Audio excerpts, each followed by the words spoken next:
आपके साथ प्राची पाराशर। प्रदेश एट 360 का वक्त हो गया है। शुरुआत करेंगे बड़ी खबर के साथ। प्रयागराज से मिल रही है, जहां आजम खान को हाईकोर्ट से बड़ा झटका लगा है। जौहर यूनिवर्सिटी के बंद होने का खतरा बढ़ गया है। यूनिवर्सिटी के लिए अधिकृत जमीन वापस देनी होगी। यूपी सरकार ने जमीन वापस लेने की अर्जी दी थी।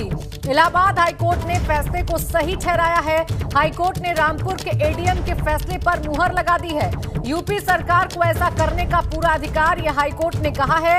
एडीएम के आदेश में कोई गलती नहीं है, यह हाईकोर्ट की तरफ से मेंशन किया गया है। यानी जौहर यूनिवर्सिटी अब आजम खान के हाथ से जा सकती है, बंद की जा सकती है।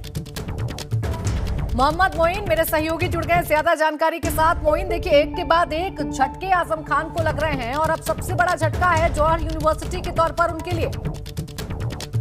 देखिए, ये साफ तौर पर कहा जा सकता है कि आजम खान के लिए ये बहुत बड़ा झटका है, क्योंकि जो जौहर यूनिवर्सिटी का निर्माण था उनका ड्रीम प्रोजेक्ट कहा जा रहा था।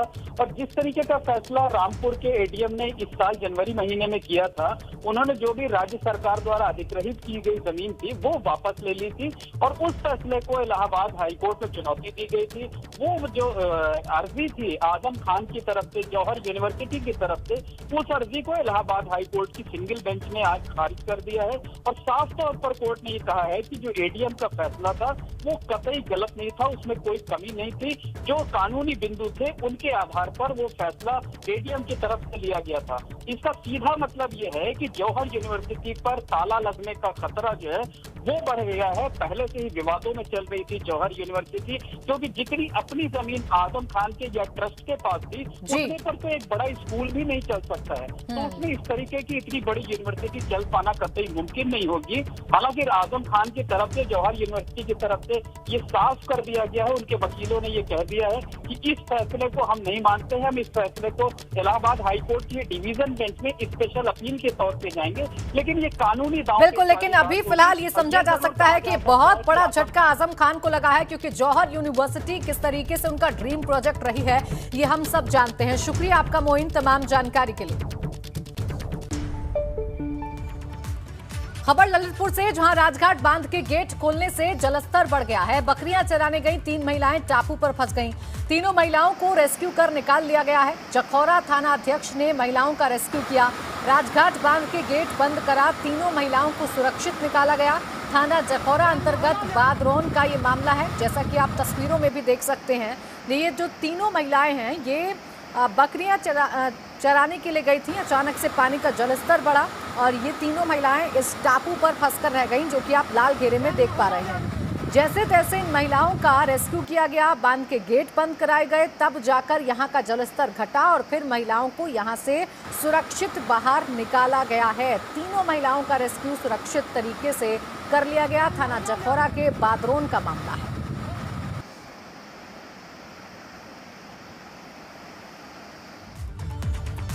और विधानसभा चुनाव में अब बमुश्किल 5 महीने का वक्त बचा है। ऐसे में सभी सियासी पार्टियों ने अपना दम दिखाना शुरू कर दिया है, लेकिन किसकी कैसी है तैयारी और कौन है किस पर भारी, ये जानने के लिए आप देखते रहिए एबीपी गंगा पर विजय तिलक, क्योंकि यूपी उत्तराखंड में चुनाव मतलब एबीपी गंगा।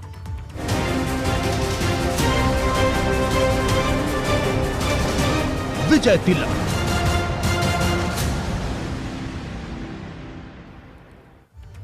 और आइए सबसे पहले बात कर लेते हैं बीएसपी की। बहुजन समाज पार्टी के प्रबुद्ध वर्ग संगोष्ठी का कल लखनऊ में समापन होने जा रहा है और इस समापन के मौके पर खुद बीएसपी सुप्रीमो मायावती प्रबुद्ध जनों को संबोधित करेंगी। इसके लिए पार्टी ने अपनी सभी तैयारियां पूरी कर ली हैं। राजधानी लखनऊ जगह जगह बड़े बड़े होर्डिंग्स इस कार्यक्रम के लगाए गए हैं। अब देखिए, इसके समापन में अगर मायावती पहुंच रही हैं तो आप समझ सकते हैं कि यह प्रबुद्ध सम्मेलन मायावती के लिए कितना जरूरी है।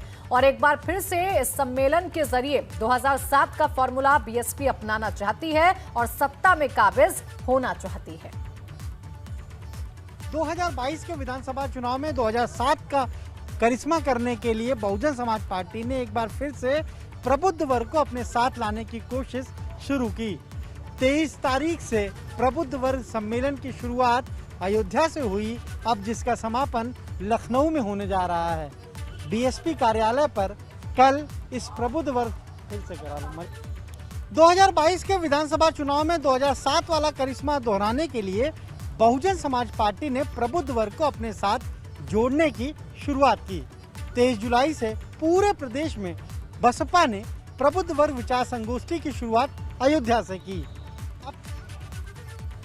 इधर बसपा के प्रबुद्ध सम्मेलन पर केंद्रीय राज्य मंत्री बीएल वर्मा ने तंज कसा है। बीएल वर्मा ने कहा कि जब चुनाव आते हैं तभी मायावती हो, समाजवादी पार्टी हो, कांग्रेस हो, ब्राह्मण समाज, प्रबुद्ध समाज बीजेपी के साथ था, बीजेपी के साथ है और आगे भी बीजेपी के साथ रहेगा। कहना ये चाह रहे थे कि चुनाव आते ही इन तमाम राजनीतिक दलों को ब्राह्मण समाज की याद आती है। देखिए, मायावती हो, बसपा या सपा हो या कांग्रेस हो, आपने देखा होगा कि 2017 के चुनाव के बाद विधानसभा के चर्चा नहीं करते थे। 2019 के बाद में वो फिर गायब हो गए। तो जब चुनाव आता है तब उनको ये सब याद आते हैं। लेकिन मैं कह सकता हूँ, चाहे प्रबुद्ध लोग हों, चाहे ब्राह्मण समाज के सम्मेलन कर रहे हैं, मैं कह सकता हूँ कि प्रबुद्ध वर्ग और ब्राह्मण समाज ये बड़ा सम्मानित समाज होता है, बड़ा सम्मान का भूखा है और वो देश को जानता है कि देश को दिशा कैसी तय करनी है। इसलिए वो भ्रमित होने वाला नहीं है। ब्राह्मण समाज या प्रबुद्ध समाज हमारे साथ था, हमारे साथ है और हमारे साथ रहेगा। यूपी 2022 का विधानसभा चुनाव जीतने के लिए भाजपा कोई कसर नहीं छोड़ रही है। एक तरफ जहां आज लखनऊ में भाजपा महिला मोर्चा का सम्मेलन किया, तो वहीं अब पार्टी उत्तर प्रदेश भाजपा ने अल्पसंख्यक समुदाय को रिझाने के लिए एक रोड मैप तैयार किया है। पार्टी ने हर विधानसभा क्षेत्र में करीब 5000 मुस्लिम वोटर्स तक पहुंचने का लक्ष्य रखा है। पार्टी ने राज्य अल्पसंख्यक मोर्चा को विशेष कार्यक्रम बनाने का निर्देश दिया है। जल्द ही केंद्रीय नेतृत्व की तरफ से इस कार्यक्रम के लिए 2 प्रभारी भी नियुक्त किए जाएंगे। उत्तर प्रदेश भाजपा के पदाधिकारियों ने राज्य के 3 करोड़ मुस्लिम परिवारों तक पहुंचने का लक्ष्य रखा है। करीब 44,000 कार्यकर्ता अल्पसंख्यक समुदाय के बीच जाकर केंद्र की मोदी सरकार और राज्य की योगी सरकार की योजनाओं के बारे में जानकारी देंगे। इसको लेकर सितंबर के आखिर में लखनऊ में कार्यसमिति की बैठक भी आयोजित की जाएगी।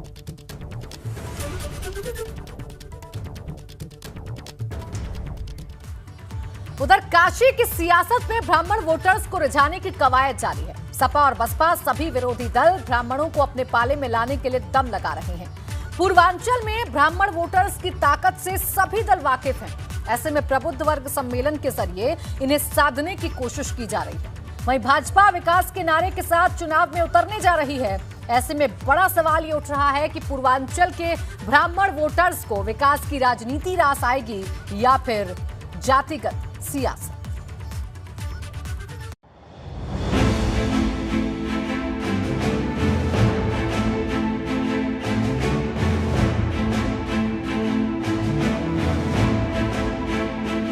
दो 2022 विधानसभा चुनाव के लिए सियासत का समुद्र मंथन शुरू हो चुका है। सभी राजनीतिक दल अपने नफे नुकसान के मुताबिक वोटों का गणित सेट करने में लगे हैं और इस चुनाव में सबकी नजर टिकी है उन ब्राह्मण मतदाताओं पर जो कई सीटों पर हार और जीत तय करते हैं। पूर्वांचल में खास तौर से ब्राह्मण वोटर्स का दबदबा है।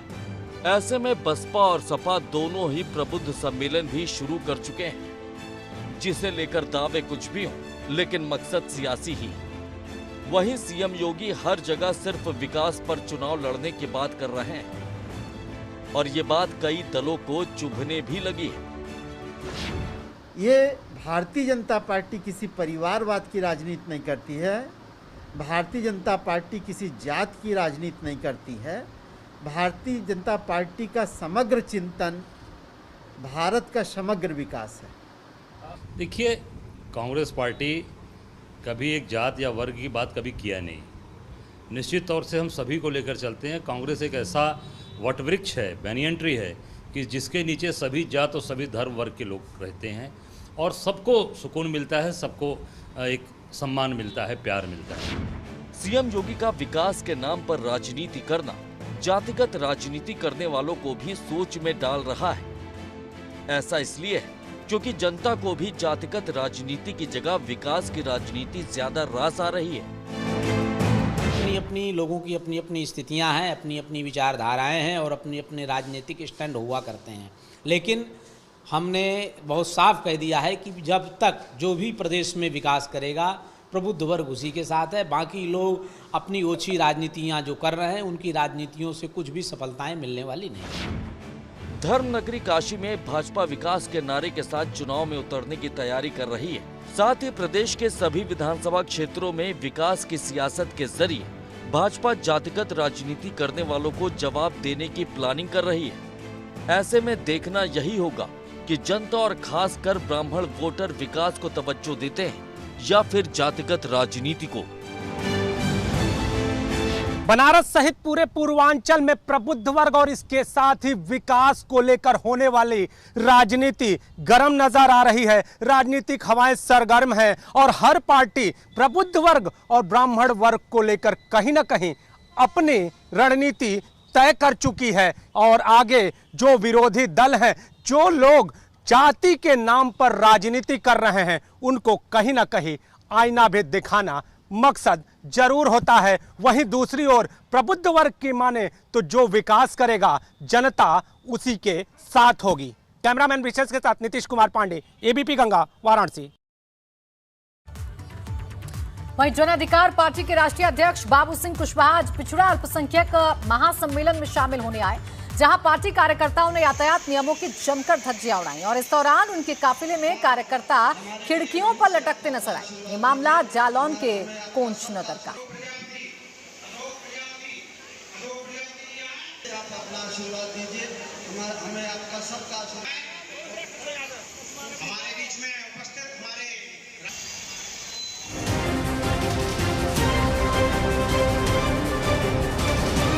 विजय तिलक।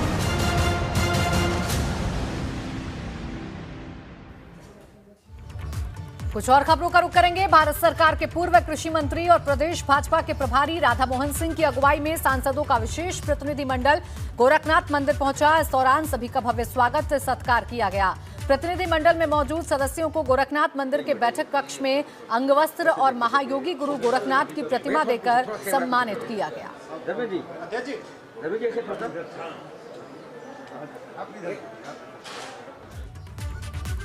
यूपी ने कोरोना वैक्सीनेशन में एक बार फिर से रिकॉर्ड तोड़ दिया है और सबसे ज्यादा वैक्सीन लगाने वाला राज्य बन गया है यूपी। आज 31,60,889 लोगों को वैक्सीन लगाई गई। यूपी में अब तक 8 करोड़ लोगों का वैक्सीनेशन हो चुका है।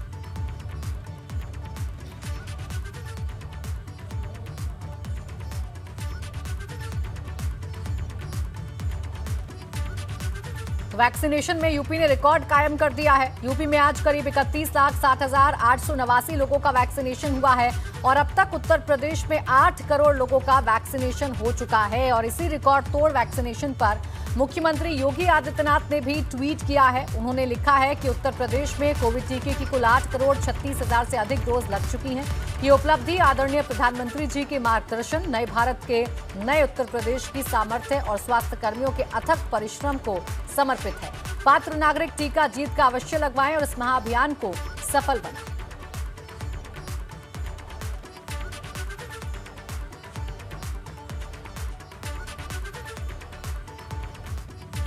तो यूपी में आज चलाए गए महाटीकाकरण अभियान में पूरे प्रदेश में 30 लाख लोगों को वैक्सीनेट करने का लक्ष्य रखा गया था।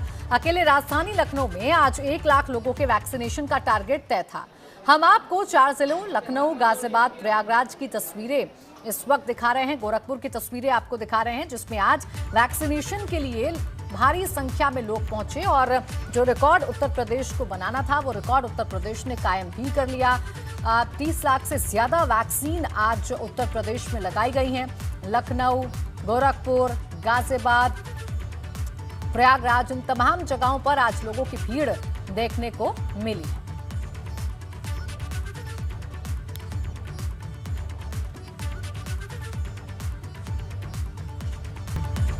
ब्रेक के बाद स्वागत है आपका। आप देख रहे हैं प्रदेश एट 360। खबरों में आगे बढ़ेंगे, बात करेंगे नोएडा की, जहां सुपरटेक एमराल्ड कोर्ट सोसाइटी मामले में गठित एसआईटी को अपनी जांच के पहले ही दिन इस मामले में कई अहम सबूत मिल गए हैं। सोमवार को नोएडा पहुंची एसआईटी की टीम को प्राधिकरण के दफ्तर में जांच के दौरान पता चला कि सुपरटेक बिल्डर को फायदा पहुंचाने के लिए प्राधिकरण के अधिकारियों ने सभी नियमों को ताक पर रख दिया।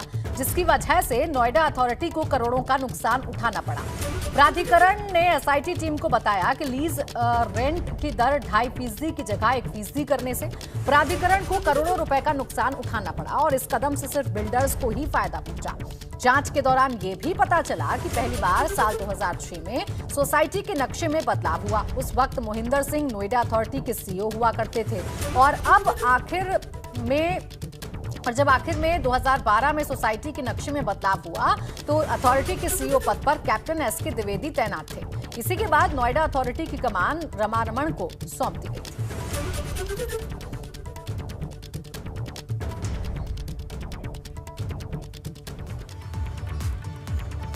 मौसम से आए बदलाव की वजह से संगम नगरी प्रयागराज में भी बड़ी संख्या में बच्चे बीमार हो रहे हैं। कोई वायरल बुखार की चपेट में आ रहा है तो किसी को उल्टी दस्त की शिकायत है। अचानक बीमार बच्चों की भीड़ आने से यहां सरकारी अस्पतालों के सारे इंतजाम फेल हो गए हैं।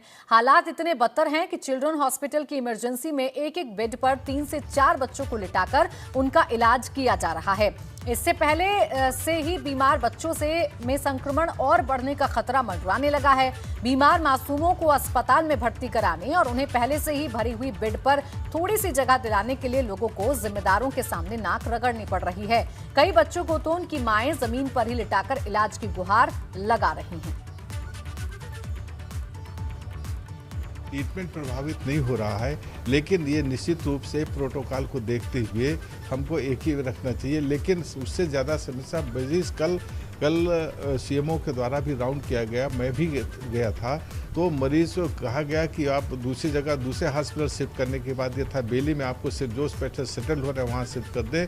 तो किसी तरह से वो जाने, वो कह रहे हैं कि नहीं हमारा विश्वास है यहाँ पर, हम यही इलाज कराएंगे, हमको वहाँ उनका ये कहना आप कहीं लिटा दीजिए लेकिन हमको यहीं पे रहने दीजिए। कोरोना के बाद अब संक्रामक व सीजनल बीमारियां तेजी से पांव पसार रही हैं। बड़ी संख्या में लोग इन बीमारियों की चपेट में आ रहे हैं। सबसे खराब असर बच्चों पर पड़ रहा है। बड़ी संख्या में बच्चे बीमार होकर अस्पतालों में पहुंच रहे हैं और कई की हालत इतनी ज़्यादा गंभीर हो जा रही है कि उन्हें अस्पतालों के इमरजेंसी वार्ड में भर्ती कराना पड़ रहा है। इस वक्त हम मौजूद हैं प्रयागराज के मोतीलाल नेहरू मेडिकल कॉलेज द्वारा संचालित सरोजनी नायडू चिल्ड्रन हॉस्पिटल के इमरजेंसी वार्ड में। लेकिन ये इस इमरजेंसी वार्ड की तस्वीरें देखकर आपके रोंगटे खड़े हो जाएंगे। यहाँ भीड़ इतनी ज़्यादा है कि एक बेड पर 3-3, 4-4 बच्चों को एडमिट कराया गया है। एक बेड पर 3-3, 4-4 बच्चों का इलाज चल रहा है। कोई बेड ऐसी नहीं होगी जिस पर 3 से 4 बच्चों को ना रखा गया हो। किसी को ऑक्सीजन लगा हुआ है, किसी को ग्लूकोज चढ़ाया गया है, किसी की नाक में नली डाली गई है।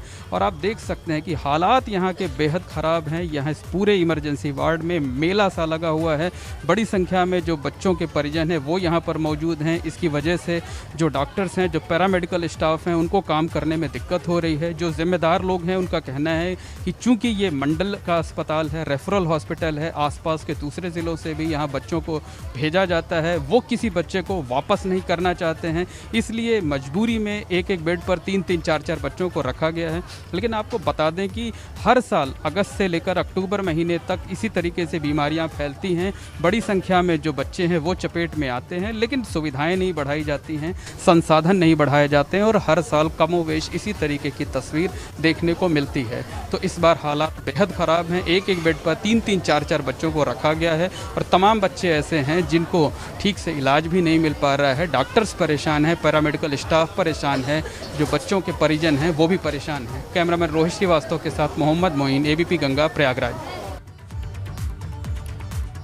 मुरादाबाद के सिविल लाइन पुलिस को बड़ी सफलता हाथ लगी है। पुलिस ने चेन स्नेचिंग करने वाले गैंग का खुलासा करते हुए 2 चेन स्नेचर्स को गिरफ्तार किया है। ये गैंग मॉर्निंग वॉक पर निकलने वाले लोगों को अपना निशाना बना लेते थे। पुलिस ने दोनों आरोपियों की निशानदेही पर 70,000 की नकदी सहित एक सोने की चेन बरामद की है। चेन स्नेचर विपिन और अंकुर हापुड़ और फिरोजाबाद जिले के रहने वाले हैं। दोनों मुरादाबाद जिले में वारदात को अंजाम देते थे।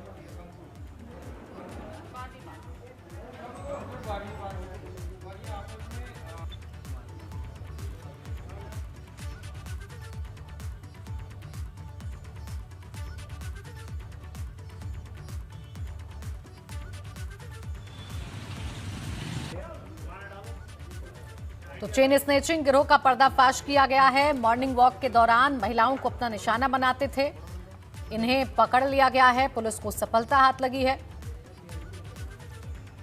चेन स्नेचिंग गिरोह के 2 सदस्यों को पुलिस ने पकड़ लिया है। दरअसल मॉर्निंग वॉक पर जाने वाली महिलाओं को ये अपना शिकार बनाया करते थे, निशाना बनाया करते थे और चेन स्नेचिंग की वारदात को अंजाम देकर फरार हो जाया करते थे, जिसकी वजह से लोग सुबह घर से बाहर निकलने में डरने लगे थे, दहशत में थे। हालांकि पुलिस ने इस मामले में कार्रवाई करते हुए दोनों को गिरफ्तार कर लिया है। इनके पास से 70,000 रुपए की नकदी बरामद की गई है। लूटी हुई चेन भी पुलिस ने इनके पास से बरामद की है। 70,000 रुपए की नकदी और चेन इनके पास से बरामद किया गया है। चेन स्नेचिंग गिरोह का पर्दाफाश मुरादाबाद सिविल लाइंस पुलिस ने कर दिया है।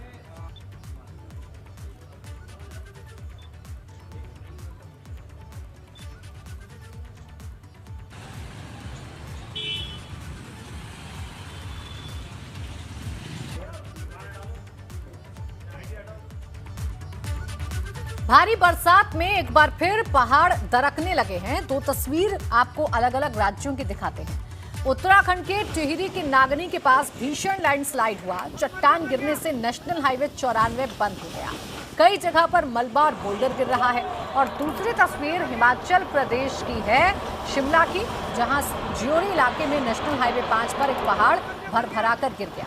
भूस्खलन के कारण नेशनल हाईवे 5 अब बिल्कुल बंद हो गया है। हालांकि अभी तक कोई मानव या संपत्ति के नुकसान की सूचना नहीं पहुंची है, लेकिन देखिए कुदरत कभी कभी किस तरीके से कहर बरपाती है वो आप इन तस्वीरों को देखकर अंदाजा लगा सकते हैं। एक तरफ टिहरी में बड़ा बोल्डर सड़क पर आकर गिरा है, तो वहीं शिमला में भी पहाड़ का बड़ा हिस्सा दरक गया।